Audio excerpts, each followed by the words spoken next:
All right, hello everybody. Welcome to your very favorite Bronze Age comic book podcast, Flea Market Fantasy. I'm your co-host, Mike L, and as always, I'm joined by Michael Dell of the LCS Hockey Radio Show.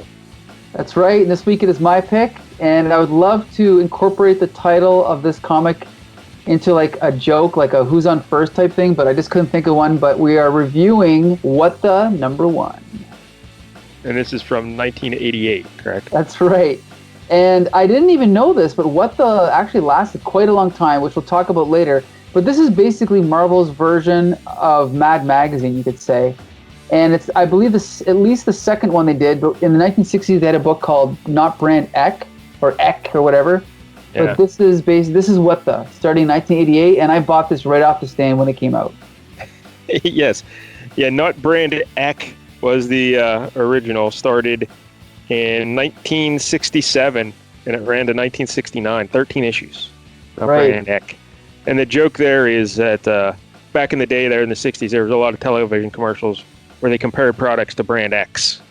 So the competitors were always Brand X. So they called theirs Brand Ek.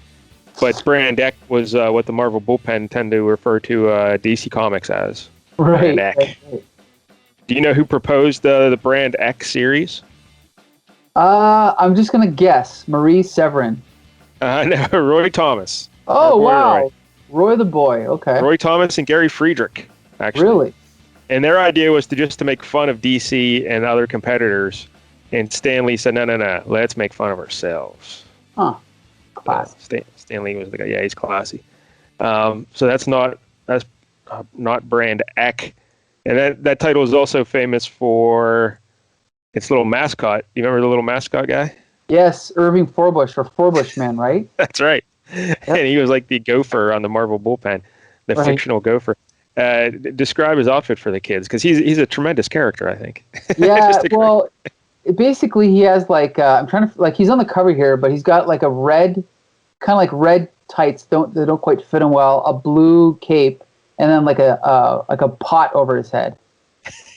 Yes, with eye holes cut into the pot. Right, and I didn't realize this until I was older, but he is clearly inspired by the original Red Tornado. Did you know this? I have no idea. No. Yeah, if you look up Mama I think it's Ma Hunkle, you'll see that her costume is also red tights with an actual pot over her head, with a green cape and green like kind of underwear. So that's what he's inspired by. But you're saying he's on the cover here. I don't see him on the cover. Oh, look at that top corner, the corner box. See, he's peeking in. Yeah, he's pointing at Wolverine there. Yep. Yeah, I was looking at the actual image on the cover. Yeah, there's no Forbush there. Yeah, but he's up in the top corner, peeking in. But yeah, I liked Irving Forbush. So hey, Mad Magazine, of course, inspired all of this. Right. That started in 1952. Wow. And then, do you remember Cracked magazine? Oh, of course. Yeah, and then Cracked went on to become, one of the funniest websites around for a while there. Now it's not nearly as good, but you ever go to cracked.com? Yeah, but I guess back in the day, they used to do like 5 articles with 5 points. Like, here's 5 or whatever. Some of them were really funny. But Cracked started in 1958, just as a blatant ripoff of Mad. And then I guess at its peak, Mad Magazine, I think around 71 to 74, they had 2 million subscribers. Wow, that's amazing. And Cracked always did just a fraction of that. They were never maybe like a third. They were never quite as popular. But when I was a kid, I had a subscription to Cracked. Okay. Yeah. That's how cool I mean, I definitely had a few issues for sure. Yeah. Because the art was always really good. For those who never read it, they just made fun of TV and movies and pop culture. And Right. It was always good stuff. So clearly that's what Not Brand X, and then What the? They're just kind of like an extension of Mad Magazine. Right. Now what about, don't forget Crazy Magazine, which is another, you know about this? Yeah, I don't know in detail about it, but yeah. I don't know much about it, but it's like Marvel put that out as well, and it's actually closer to Mad, because I think it parodied everything. So like movies, music, not just comics, so. Lasted from 73 to 83. And when What the came out in 88, it was originally just a 4-issue limited series. Mm-hmm. And then at the final page of issue 4, one Mr. Fred Hembeck pleaded with the readers and like, if you wanted more of this, let Marvel know. Right. So they eventually brought it back, and they just picked up the numbering with issue 5. Yep. And it lasted for how many? 26 issues. Yep. Pretty From cool. 88 to 93. Do you remember Fred Hembeck? Oh yeah, of course. He was like a cartoonist that drew everything with. He drew everybody with like squiggly lines for what do they call it? For kneecaps And elbows, little curly and elbows. Right, yeah, right. little spirals in their elbows and knees. But yeah, it was a very cartoony style, and Right. his stuff worked in like Marvel Age. They would have a recurring Fred Hembeck comic strip in Marvel Age. Remember Marvel Age? Oh yeah, I got a bunch of those still. Yeah, so do I. Cool. And one of his running gags was always talking about Brother Voodoo. Okay. He always had Brother Voodoo in his comic strips because he was like a forgotten character at that time. And so they brought Brother Voodoo back in issue 1 of Marvel Superheroes Volume 3. Do you remember this title? Yes. I think it was like late 80s, early 90s it ran. Only for about 15 issues. Volume 3, though. It was a big one. It was like a quarterly or something, right? Or I know it was oversized, I think. Yeah, they would put like 5 or 6 different heroes in there. Like they'd each have their own little story. And so for issue 1, they did a Brother Voodoo story, and they let Fred Hembeck draw it, but he did it in like a realistic style. Really? I didn't know that. Was it good? It's pretty good. Like it's not like amazing art, but it's pretty good. Like it's clearly professional. Okay. But yeah, because I looked at it today. So I was like, how about that? Because I never saw him draw anything besides just the real cartoon stuff. Yeah. Interesting. So that's something. Fred Hembeck. All right. Yeah, I don't know. How much more can we say about What the, Michael? I mean, what else is there to say? Are we actually going to break down this issue like panel by panel? Because these stories are all just nonsense, Well, yeah, that's what I was thinking. It's like you can't really. It's not really the point to summarize the plot, right? It's more to summarize like the tone, I guess. The gags. The gags, yeah. I don't know. Yeah, let's just see how it goes. I think I was going to say one of the problems maybe with What the was that they create like in issue 1 here.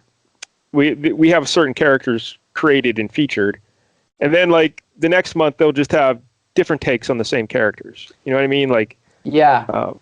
I think that probably hurt it in the long run. Like if there was just one comical Wolverine parody and they followed him all the time. Right. I agree. Because after a while, it's just like, oh, okay, there's no point to me reading any of this.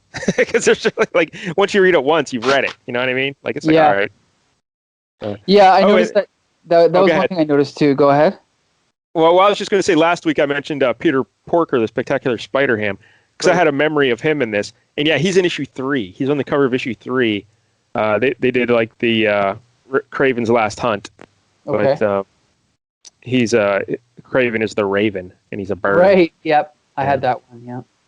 I think when I looked at the covers, I think I had like the first 8 issues. I had at least the first 5 for sure. And I remember like eating this up as a kid. Like I loved it. I thought it was genius. Yeah, I thought it was funny. Yeah. Now as an adult, when you go back and read it, what do you think? We'll talk about that at the end. All right. Well, feelings. Yeah. Let's look at the cover.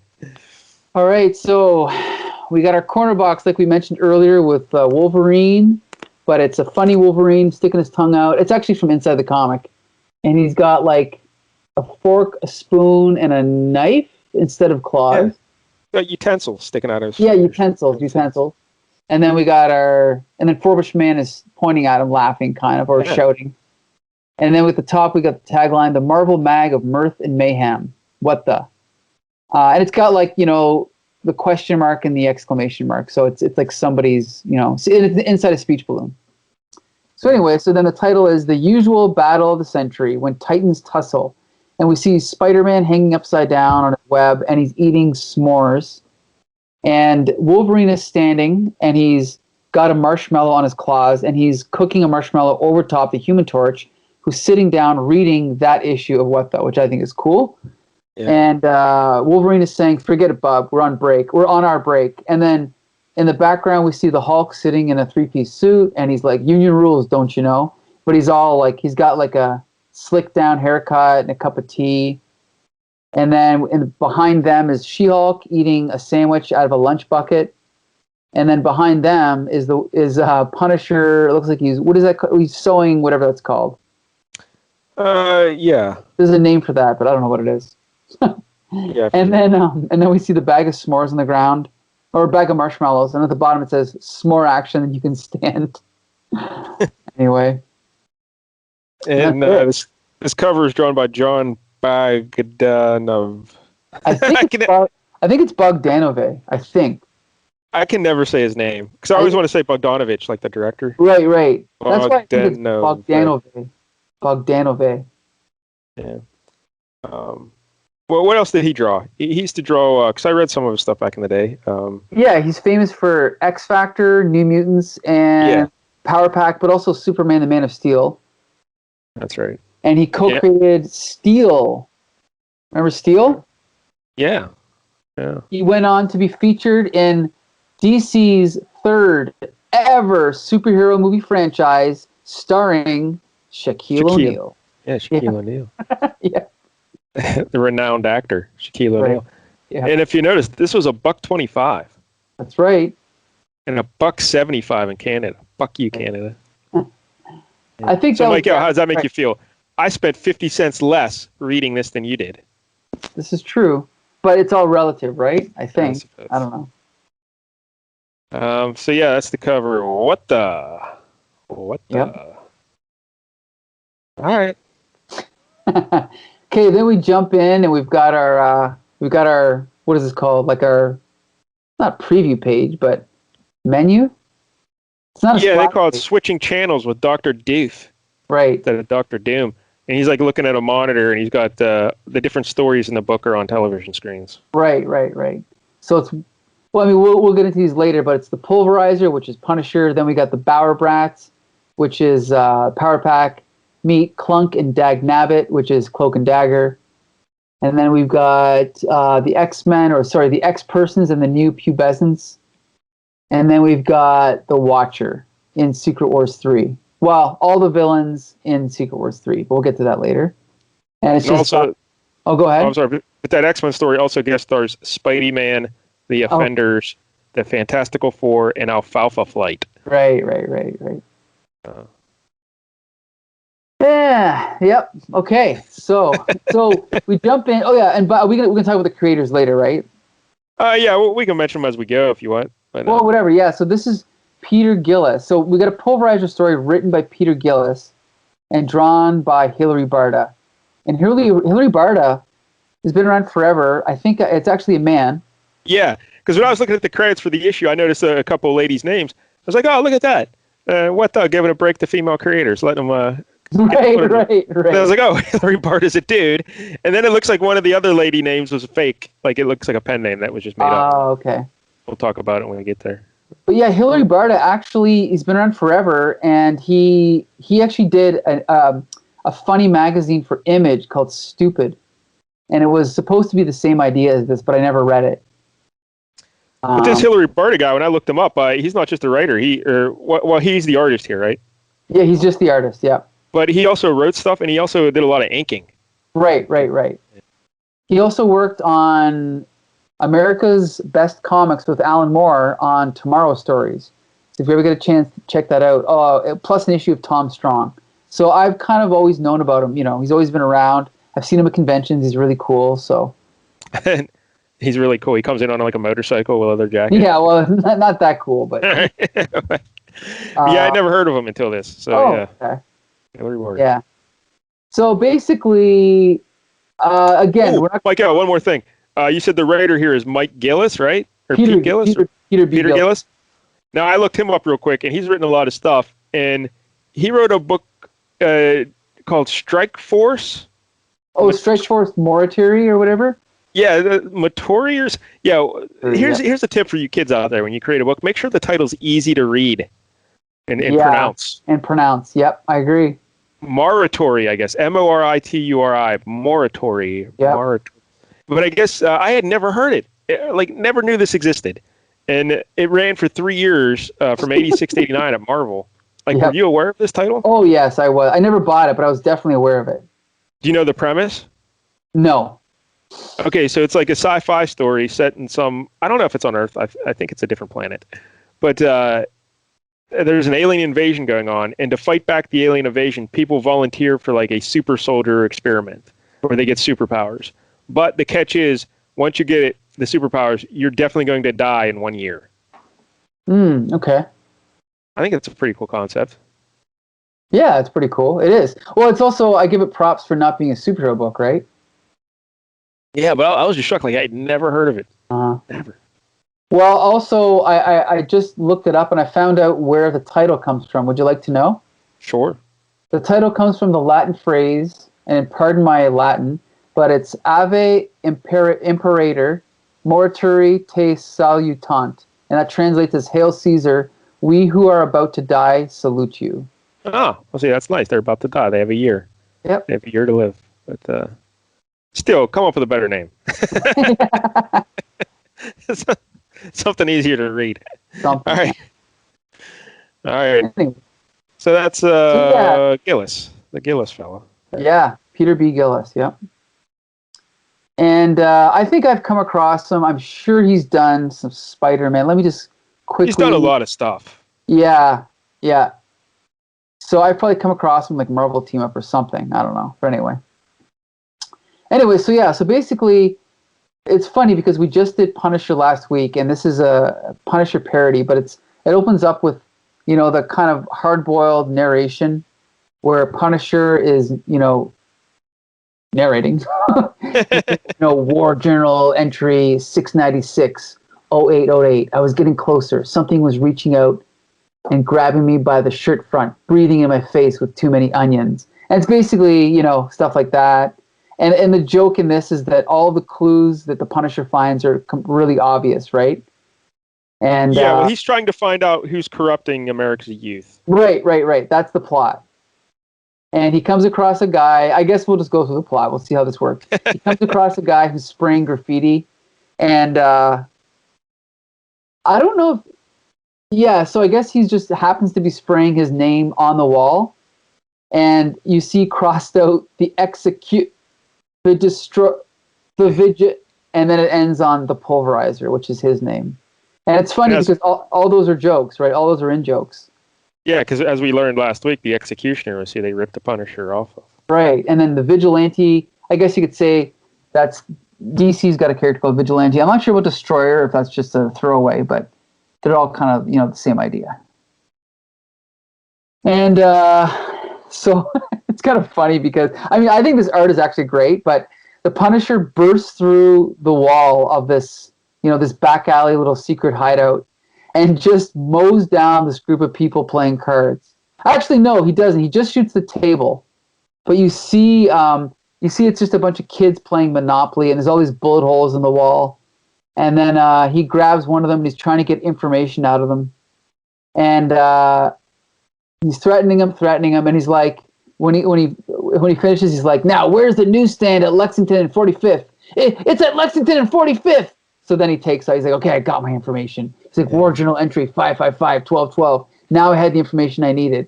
And then he just runs off, right? So now he goes to the newsstand, and and he's interrogating the guy at the newsstand. So he pulls out his gun, and he's like, you can tell me where you get your shipments of the stuff from. And the guy at the newsstand's like, stuff? I don't know what you're talking about. All right. And then we have a black panel with all these sound effects. Bang, zim, bam, bam, blam, whump, blam, pow, pow. And then he's like, now you're going to tell me, or I'll use this thing instead of making blam, blam, pow, pow noises. What's your source for the stuff?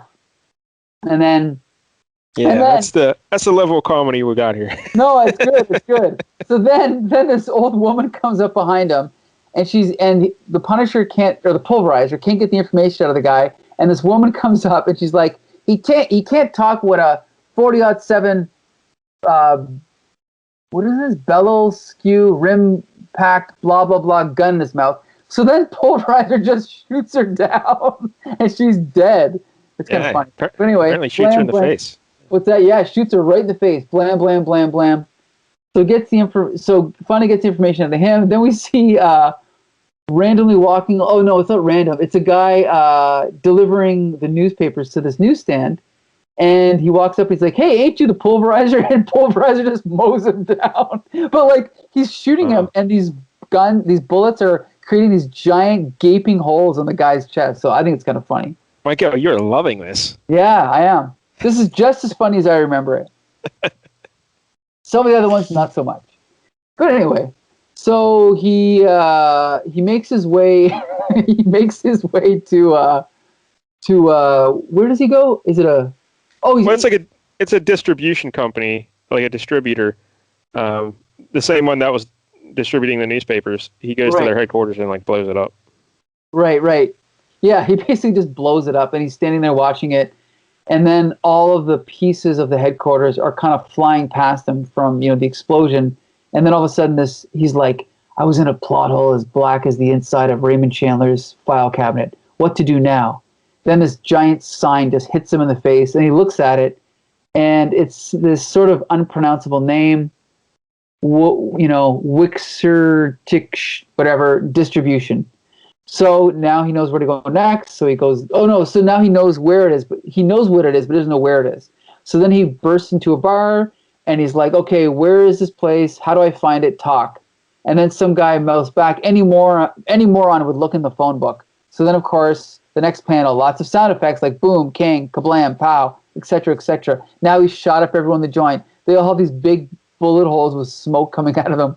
So then Punisher finds the place. Now he knows where it is. He loads up this, gigantic gun, and he keeps adding pieces on top of it, like a scope, and then another thing, then a blender, and then a model airplane, and something else. And then eventually it's so big that he just falls over. So they end up capturing him, tying him up. And basically he breaks out, shoots them all, kills them. And then so now he's found, he's found what he's looking for. So he's like, this was it. Pay dirt, the brass ring, the MacGuffin, the red herring. It was the stuff, all right, turning kids into animals with no more sense of morality than a pack of wild dogs. And he opens up these crates, and it's Pulverizer comics inside. So then he's like, I knew what I had to do. Now I knew the source of the stuff. That was all I needed. Someone's going to pay. So he walks out, and that's the end. And I was he blows up their headquarters. Yeah, I was like, I can't wait to see what happens next. But he blows it up, but it's not like it says the end or anything. It just says someone's going to pay, and that's it. So yeah, there you go. Kind of an awkward ending, but I did really like it, though. Yeah. Yeah, I thought he shoot himself then or something, because he's the guy. But he just walks off. The end. There you go, Pulverizer. Yep.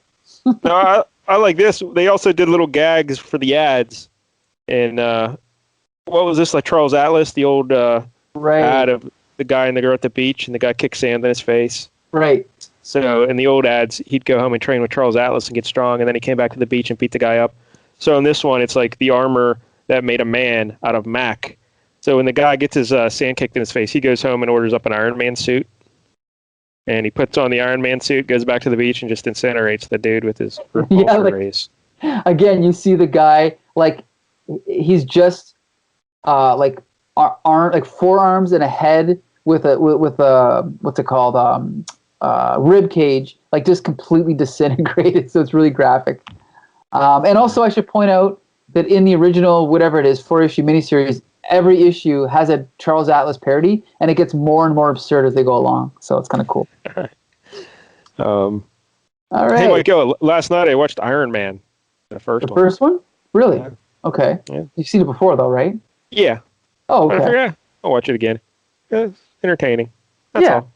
Yeah, I enjoyed it. No masterpiece, but it's still one of the better Marvel Studios films for sure, right? Yeah, hugely influential though, because if that had failed, Oh, you're right. Yeah. Yeah. If it had failed, Marvel would be like DC right now, right? Yep. So it was a hugely influential piece of cinema. But all right. So next up, we got the Bauer Brats, his Power Pack, meeting Clunk and Dagnabbit. This one, not as good. Not nearly as good. Yeah. It's written by Terry Austin. Right. So that's weird. Yeah, famous for inking X-Men with John Byrne. Drawn by June Brigman, who's actually the artist of Power Pack. Yeah, and she also did Uncanny X-Men issue 204, that solo Nightcrawler story. Oh, yes, I remember that. Yes, interesting. So basically, yeah. Okay, so Yeah, I don't know if we really have to break this one down. Just I'll just give the gist of it. The yeah. Bower Brats, it's basically a direct parody. Like the Bower Brats are, they argue and they cry and they exaggerate the personalities. I guess if we don't, we should say who Power Pack is. We've never done an issue on here. Explain who the Power Pack. So the Power Pack is a family of four kids who are all superheroes, and they have secret identities that they keep from their parents. And so there's like 2 boys, 2 girls. I can't remember their names. I think it's like G, Matter. It doesn't matter. Yeah, right. It doesn't matter. Whatever. They all have superpowers. I believe they got them from aliens.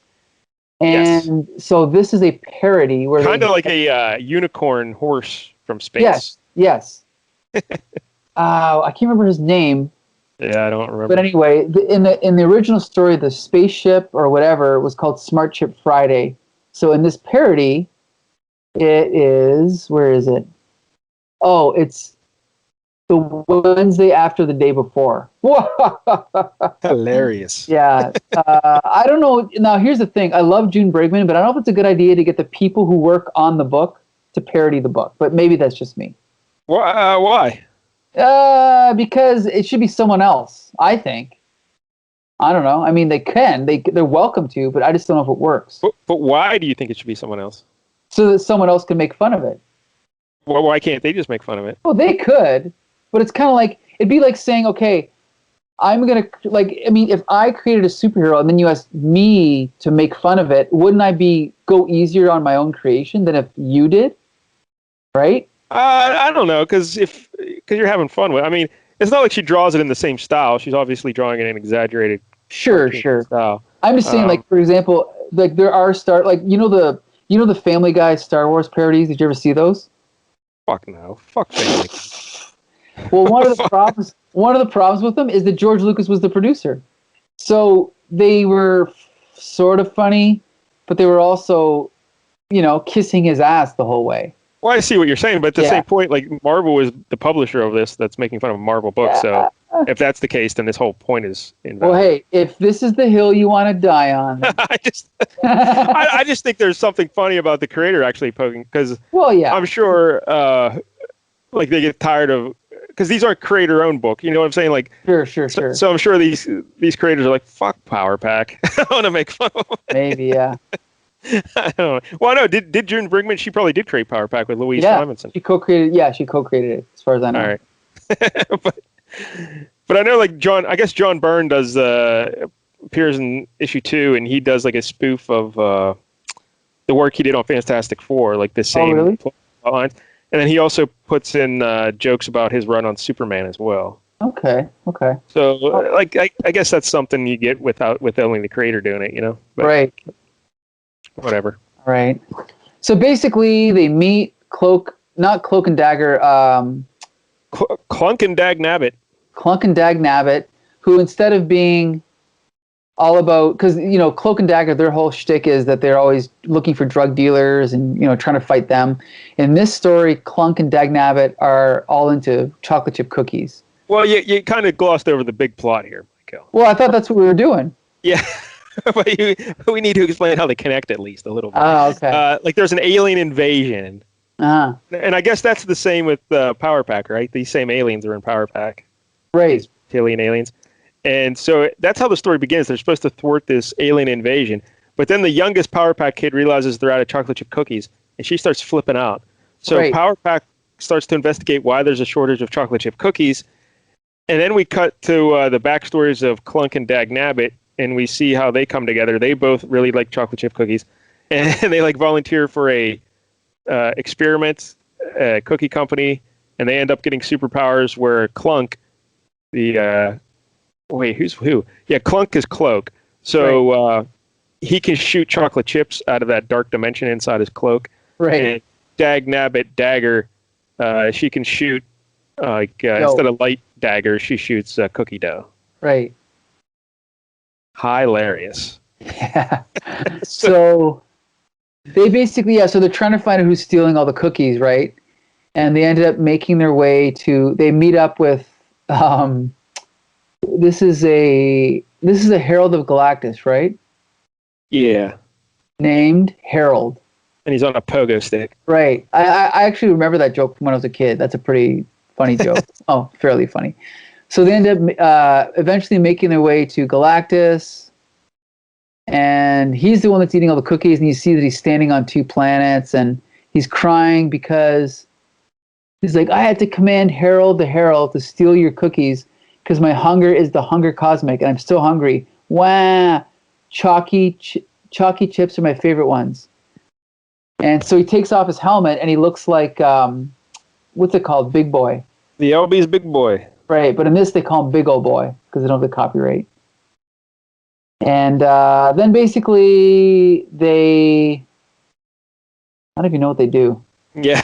But everything ends up fine in the end. They go back home. Well, yeah, the one Power Pack kid tells whispers in Big Boy's ear, hey, here's a recipe for something even better than chocolate chip cookies. And she whispers it in his ear. So then the next panel we see that all the cookies are back on.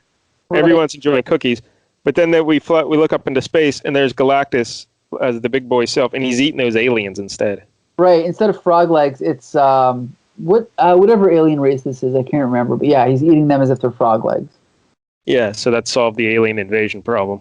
Right. Because they kind of forgot all about the alien invasion for several pages while they just looked for cookies. Right. And they tied it back together. So we'll talk more about this later. I did enjoy this one, but not as much as the first one. Not as much. Let me ask you this, Mike. I'm looking here at the Dagnabbit. In all your conversations with Bex Luthor and all your experience with cosplay, have you ever seen someone dressed like Dagger at a cosplay convention? Funny you should ask. No. Because I would really like to.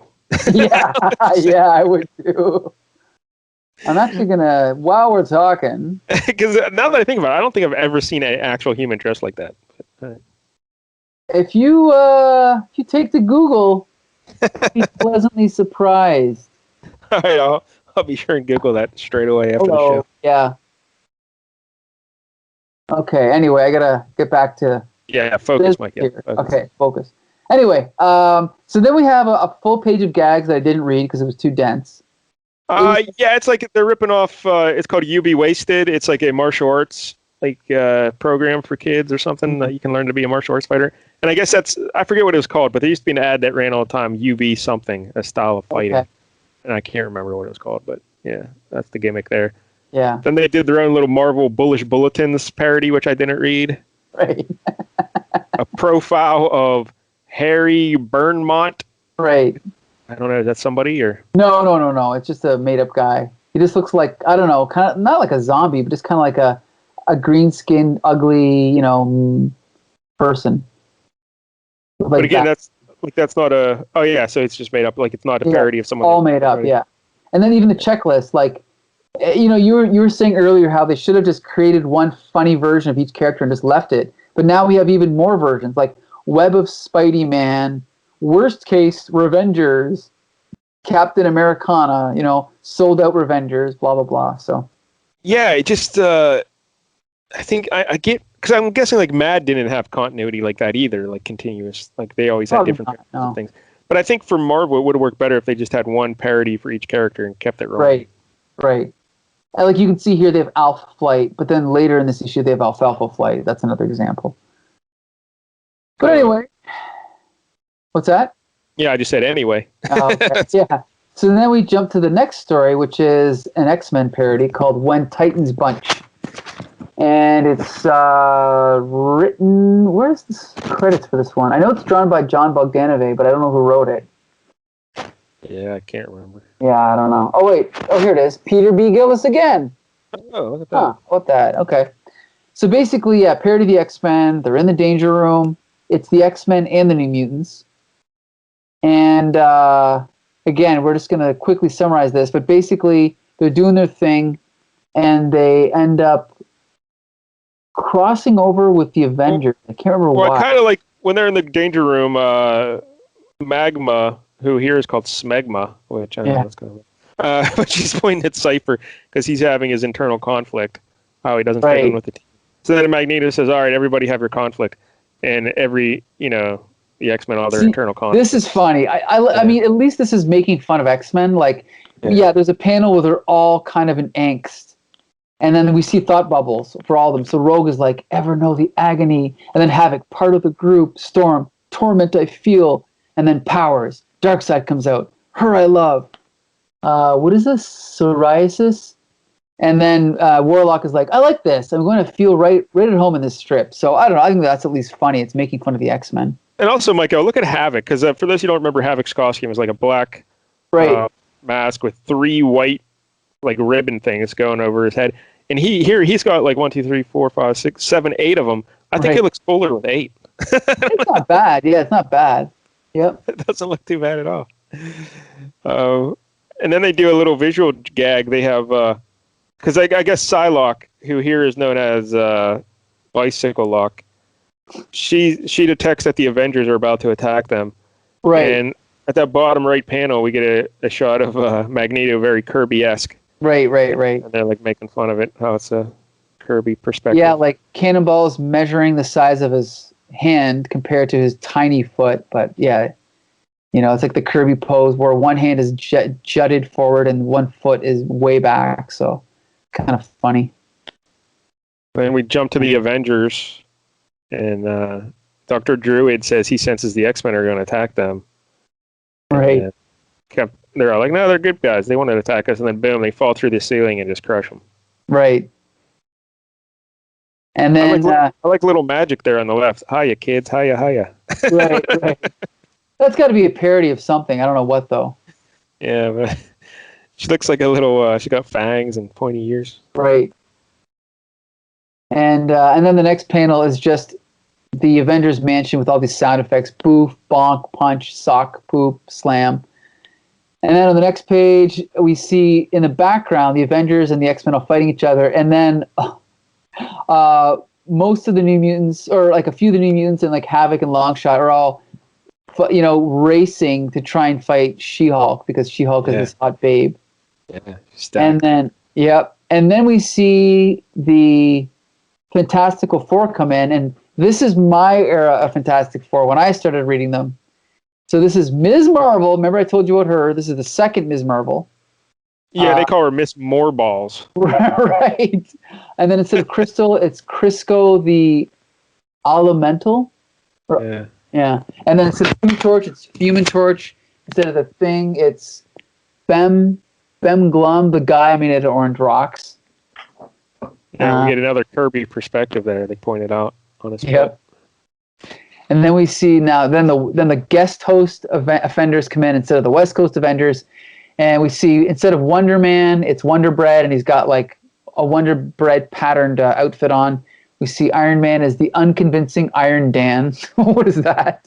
Tigra is T-Girl. Moon Knight is Moon Knight, but it's because he pulls down his pants and moons people. Yeah, he's mooning them out the window. Yeah. Right, and then we instead of Mockingbird, it's Talking Bird. Instead of Hawkeye, it's Hawk Guy.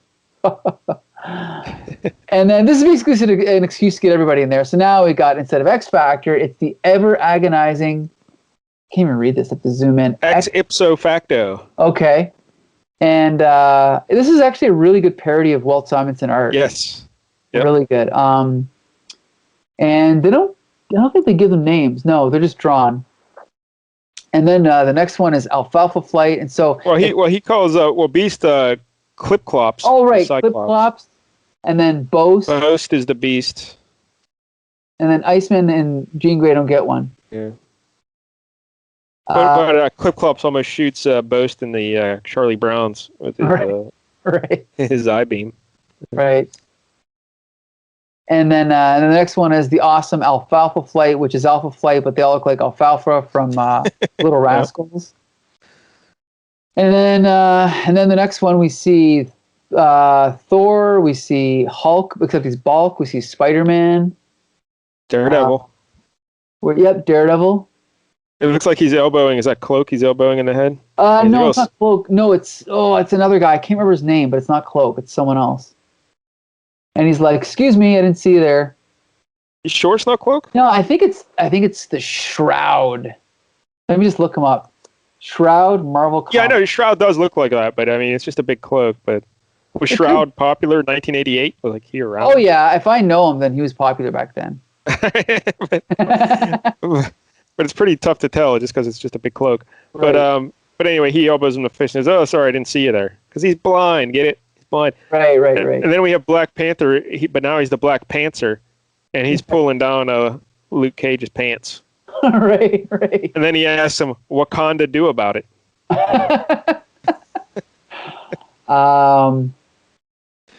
And then we see Power Pack again. We see Daffy Duck. Yeah, but the Power Pack kids, they're like, hey, you want to get involved in this fight? And they're like, you kidding? This is the 5th time this week, and it's Tuesday. Let's go back to our moderate-selling but critically acclaimed book. Mm-hmm. They just walk out. And, of course, John Bogdanove, again, he was one of the artists on that, so he can make fun of himself, right? Well, no, apparently, according to you, he can't. Oh! Throwing my words back in my face. Okay. Creators can't make fun of themselves. Yes, I don't know anyone else here interesting in the backgrounds. Well, then we see the awesome android. Oh, wait. What about look at the Vision getting an uppercut to your buddy Machine Man? Oh, that's right. Popping his head right off. Wow, okay. Didn't even notice that. Oh, see, then that's the awesome android stretching out Mr. Fantastic, and then Invisible Woman is right next to them.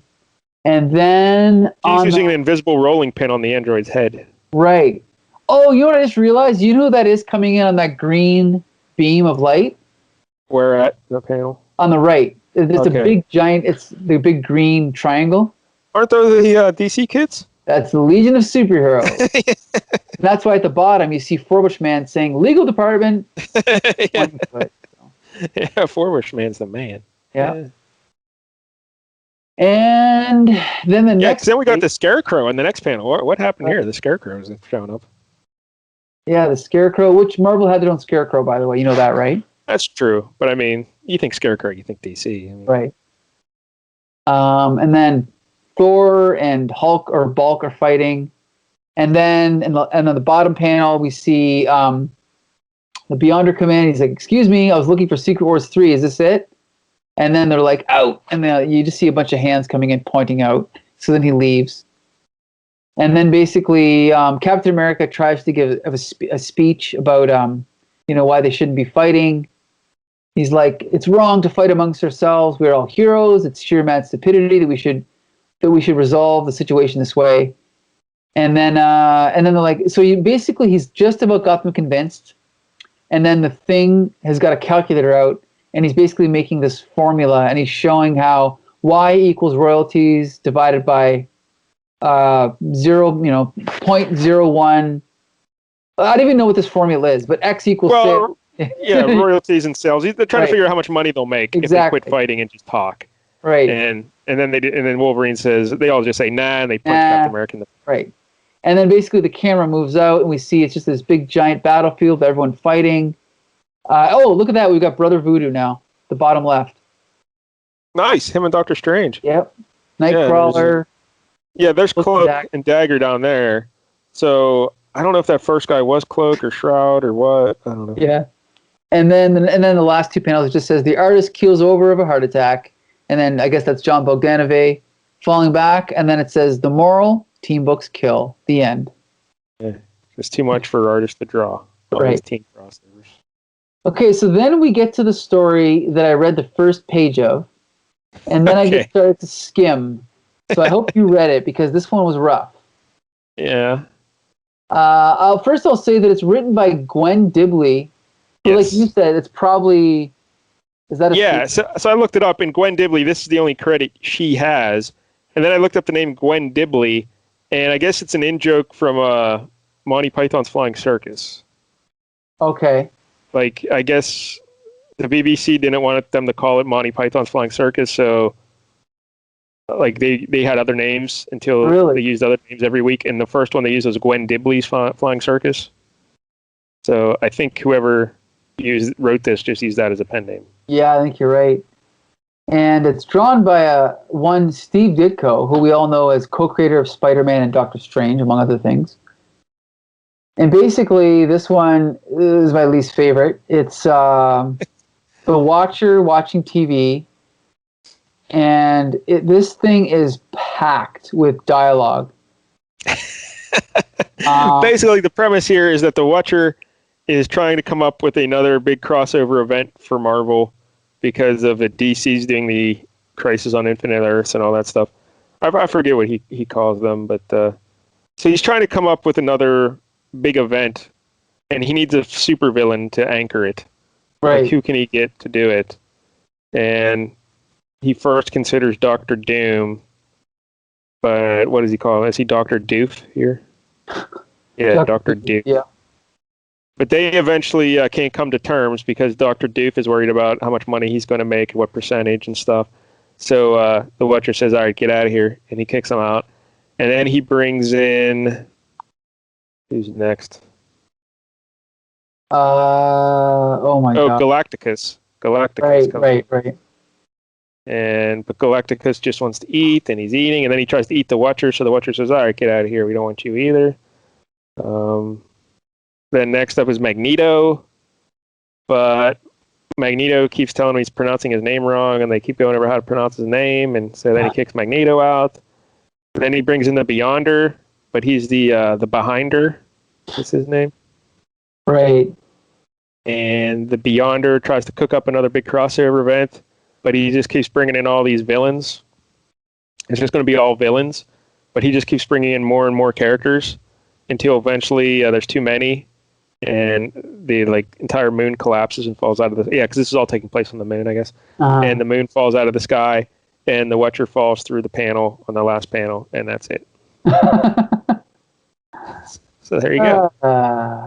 Another abrupt ending. Yes. But then they have a mail page, which I guess all these letters have to be fake, right? Because it's the first issue. Right. Yeah, they're all fake. So there it is, the first issue of What the? Woo! Oh, there's another parody ad at the end, like Porky Pig trying to get inkers to join his school of inking. Right. Yeah, he's looking for gullible people with lots of money. Yes. So there you go. What the? Yep. What do you think, Michael? Well, honestly, the Pulverizer story and the X-Men were pretty good. I like the Pulverizer one's my favorite. I think the X-Men one would be my favorite, just because they did satirize what was going on in those books and pointed out a lot of in jokes about the creative of those books. But yeah, and I mean I really like Hilary Barta's artwork, so that's a plus. The Bower Brats one, not as good. It's still okay though, but not as good. And then the Watcher one, like I said, unreadable. Like I just. Well, I don't know if it was unreadable. I mean, I read it. I didn't have a problem. Unreadable to me. I don't know. Like it's just one of those things where you look at it, you go, okay. Now, granted, I can't really say because I didn't read it, but why did it need to have so much dialogue? And you tell me, was it good? I don't know. Yeah, it was fine. I mean, it was no worse than any of the others. I mean, it was fine. Okay. I like they're poking fun at the big crossover events and how absurd they are, and whatever.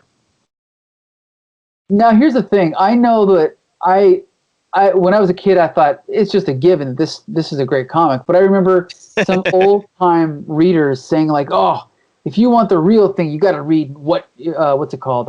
Not Brand X. And I tried reading that, and I didn't find it funny at all. So I definitely think this is better than Not Brand X. But that's just me. I've never read Not Brand X, so I can't comment. But I mean, it's. The jokes here are what they are. There's nothing really amazing or. But I definitely think, like I said, I think Peter B. Gillis and Hilary Barta are the best team on this, and also Peter Gillis wrote the X-Men, and that's the second best. So I think they're definitely keepers. The other ones are what you'd expect, like Terry Austin, June Brigman. That's anyone could do that. And then the last one, Steve Ditko's art is actually surprisingly good. I didn't even know it was him until this time around reading it, but the writing wasn't great, but I don't even know who this Gwen person is or whatever. Yeah, no one knows. Yeah, so. Man. So, yeah. There's just way too many words for you, Michael. You're I'm out. Yep. Too many words. I am pictures. Out. That's right. I mean, this is what it is. Obviously, it's just... Would you recommend people read What the? Oh, yeah. If you love Marvel, if you love comics, read it for sure. I mean... Again, it could be better. There's 4 stories, and one of them's not good, and one of them's okay, and two of them are good. So it kind of depends how you look at it, That Iron Man ad was pretty funny. Yeah, that was funny. So yeah, I guess we got to rate it now, right? Yep. I'll give it a 6 out of 10, I guess. Man, I mean, technically, it's probably lower than that, but just for the Punisher and X-Men, I'd give it a 6. I'll give it a 4. Okay. It's like, I guess if you really want to, there's nothing really here groundbreaking or very clever. All the jokes are pretty obvious and pretty dumb. I mean, there's nothing really. You got to admit, there's nothing super clever about any of this stuff. I don't know. I like the Punisher one. That's definitely my favorite. Guess I don't know. 4 or 5, if you want to say middle of the road for what it is. I might. Yeah. I mean, objectively, it's probably 5. I'll say 5. But if they were all as good as the Punisher, it'd be 7.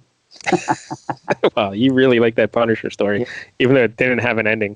Yeah, that was definitely a strike against it for sure. And again, all the jokes in there were just really, really on the nose, obvious, and nothing so good. Yeah. But all right, so there you go. What the? I'd still rather read that than Sandman. So. Whatever. Next week, Michael. Woo! It's been a while. Like, you know, my wheelhouse is the 70s. That's the comics I like the most. And lately we've been doing a lot of 80s stuff.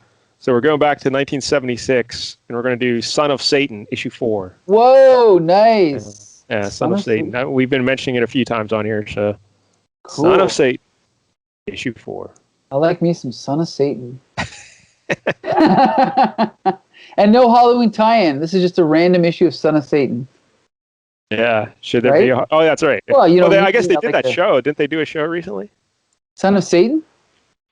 Yeah, like because he's eventually became Damian Hellstrom, right? Wait a minute. Then, oh, you're right. No, wait, you're right. He is. Yeah. I forgot about that. Yeah, there's a Hellstrom on Hulu, right? Crap! Yeah. How did I? There's so many damn shows. I know. It was met with mostly negative reviews. And it was fun. I watched episode 1. I thought episode 1 was okay, and it's just fantasy stuff. Yeah, I just don't like that kind of stuff, you know. Okay. Like possessions and demons. It's just not my thing. Gotcha. Okay.